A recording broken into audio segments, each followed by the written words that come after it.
ആരോടും സഹായം ചോദിക്കാൻ സുബി അങ്ങനെ തന്നെയാണ്. അതെ, സുബിയെ ഞാൻ പഠിപ്പിച്ചത് അങ്ങനെയാണ്. അതുകൊണ്ടാണ് സുബി ഗൾഫിൽ പോയിട്ട് വന്നിട്ട് സുബി കാശ് മേടിക്കാത്ത ഒരു സാധനം.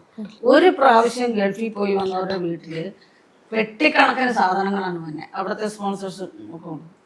സുബി പോയിട്ട് സുബി കാശ് കൊടുത്ത് മേടിക്കാത്ത ഒരു സാധനം കൊണ്ടുവരില്ല. സ്വന്തമായിട്ട് പൈസ കൊണ്ടെങ്കിൽ വാങ്ങിക്കും, ഇല്ല കൊണ്ടുവരില്ല. വാങ്ങി പർച്ചേസൊക്കെ ഭയങ്കര ഇഷ്ടമാണ്. അവിടെ നല്ല സാധനങ്ങളൊക്കെ കിട്ടും. അല്ലെ ഈ പറഞ്ഞവരെ കീറി പാൻറ്റും ഒക്കെ കിട്ടണമെങ്കിൽ അവിടെ നിന്ന് കിട്ടും. അല്ലാണ്ട് ഒരു സാധനം അവിടെ ആരോടും മേടിക്കല്ലേ. അതുകൊണ്ട് തന്നെ അഭിമാനിയായിരുന്നു ഭയങ്കര. അല്ല, അത് ചിലരുണ്ട് അങ്ങനെ. ഞാൻ പറയാം, തസ്നീഖാൻ 42 വർഷവും കണ്ടായി സിനിമയിൽ വന്നിട്ട്.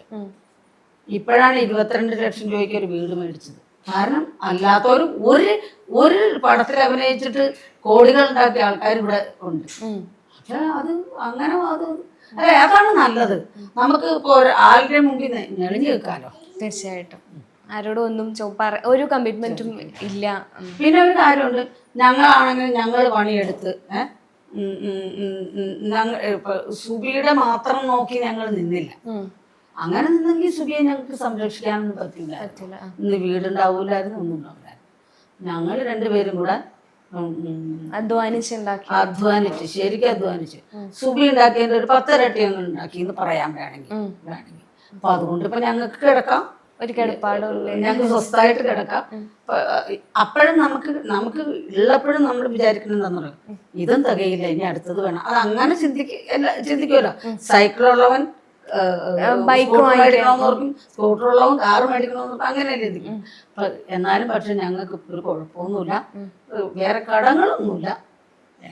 ഇപ്പോഴത്തെ വരുമാന മാർഗം എന്താണ്? ഇവര് രണ്ടുപേരും ജോലി ചെയ്യുന്നുണ്ട്, അവരവരുടെ കാര്യം നോക്കിക്കോളും. പിന്നെ എൻ്റെ വരുമാന മാർഗം എന്ന് പറഞ്ഞാൽ ഞാനൊരു പുതിയ ചെറിയ ബിസിനസ്സിലേക്ക് ചെന്ന് ചാടിയിട്ട് അതിനെ കുറിച്ച് പറയാറായിട്ടില്ല. ഞങ്ങൾ എന്നും അങ്ങനെയാണ്. ഞാൻ ഈ പുള്ളി എപ്പോഴും ജോലി ചെയ്ത് ജീവിക്കാവുന്ന എപ്പോഴും ജോലി ചെയ്ത് എപ്പോഴും അത് ഇവർക്കറിയാം. ഞങ്ങളന്ന് ആ ജോലി ചെയ്തില്ലായിരുന്നെങ്കിൽ ഇന്ന് ഈ വീടുണ്ടാവില്ല, ഈ കാറുണ്ടാവില്ല. ഇവർക്ക് അവിടെ താമസിക്കേണ്ട കാര്യമൊന്നുമില്ല, ഇവർക്ക് ഇവിടെ താമസിക്കാം. എന്നാൽ ആ വീട് അവിടെ കിടന്ന് നശിച്ചു, വാടകയ്ക്ക് കൊടുത്താലും നശിച്ചു. അപ്പൊ ഇവർക്ക് വീടുണ്ടാവില്ല. ഞങ്ങള് കുറേ വീടുകൾ പണത് വിറ്റ് റിയൽ എസ്റ്റേറ്റ് ഞങ്ങൾ ചെയ്തു. അതില്ലായിരുന്നെങ്കിൽ എൻ്റെ കൊച്ചിനെ എനിക്ക് ചികിത്സിക്കാൻ പോലും പറ്റൂല. അല്ലാണ്ട് ഒരു ആർട്ടിസ്റ്റ് ഇങ്ങനെയൊന്നും ഇതിൽ നിന്നുണ്ട്. സിനിമയിൽ വലിയ ആൾക്കാർക്ക് കാശ് കിട്ടുന്നുണ്ടാവും.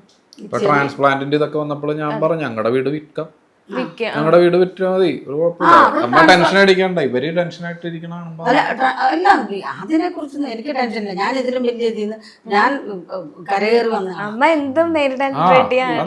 വാടക വീട്ടിൽ നിന്ന് വന്നാണ്, വാടക വീട്ടിൽ നിന്ന് വന്നപ്പോൾ അത് നമുക്ക് ഇനിയും ചെയ്യാം, കുഴപ്പമില്ല. അപ്പൊ ട്രാൻസ്പ്ലാന്റിന്റെ ഇത് വന്നപ്പോ ഇവരും പറഞ്ഞു നമുക്ക് വേണമെങ്കിൽ ആ വീട് വെക്കാം, വേണമെങ്കിൽ ഈ വീടും വെക്കാം. പക്ഷെ ഞങ്ങള് സുബി പോയി കഴിഞ്ഞപ്പോ ഞങ്ങൾക്ക് ഈ വീടിന് 10.5 ലക്ഷം രൂപ കടം വന്നു. ലോൺ അടച്ചു തീർക്കാണ്ട് കാറിന് 7.5 ലക്ഷം രൂപ ഉണ്ടായി. അപ്പൊ ഞങ്ങള് ഈ റിയൽ എസ്റ്റേറ്റ് ചെയ്തതിന്റെ ബാക്കി ഒരു 5 സെന്റ് സ്ഥലമില്ല, ഹൈവേ കിടക്കണ്ടായി. 8 ലക്ഷം രൂപ പറഞ്ഞ സ്ഥലമായിരുന്നു. ഞങ്ങളത് 5.5 ലക്ഷം രൂപയ്ക്ക് കൊടുത്തു. കാരണം നമ്മൾ ഒരു മാസം അടച്ചില്ലെങ്കിൽ ICICക്കാർ ഇവിടെ വന്ന് നിൽക്കും. അപ്പം സുബിയുടെ വീടാണെന്നൊന്നും ഓർക്കില്ല. കടങ്ങളൊന്നും ഇല്ലാതെ സ്വസ്ഥമായിട്ട് ജീവിക്കാണ്. അപ്പൊ ഞങ്ങൾക്ക് വരുമാനങ്ങളൊന്നും ഇനി വരുമാനങ്ങൾ ഉണ്ടാക്കിക്കോളാം. അതിന് ഞാൻ ഇപ്പൊ ആൾക്കാർ പറഞ്ഞ പോലെ മമ്മൂട്ടിയുടെയും മോഹൻലാലിന്റെ ഒന്നും അടുത്ത് പോയി ചോദിക്കേണ്ട ആവശ്യമില്ല. അതിന്റെ ആവശ്യം എന്തായിരിക്കണം? Ultra modern kitchen devices. ഒരു കിച്ചണിൽ വേണ്ട എല്ലാ ലേറ്റസ്റ്റ് ബ്രാൻഡുകളും ഇവിടെയുണ്ട്. ലോകോത്തര ബ്രാൻഡുകൾ, original products, wide range. MyG future. WhatsApp വഴി ഇംഗ്ലീഷ് പഠിക്കാൻ ഇംഗ്ലീഷ് കഫേ ഉള്ളപ്പോൾ ഇംഗ്ലീഷ് ഒരു വിഷയമേ അല്ല. English cafe, we present you the perfect English. WhatsApp now 9633 888 575.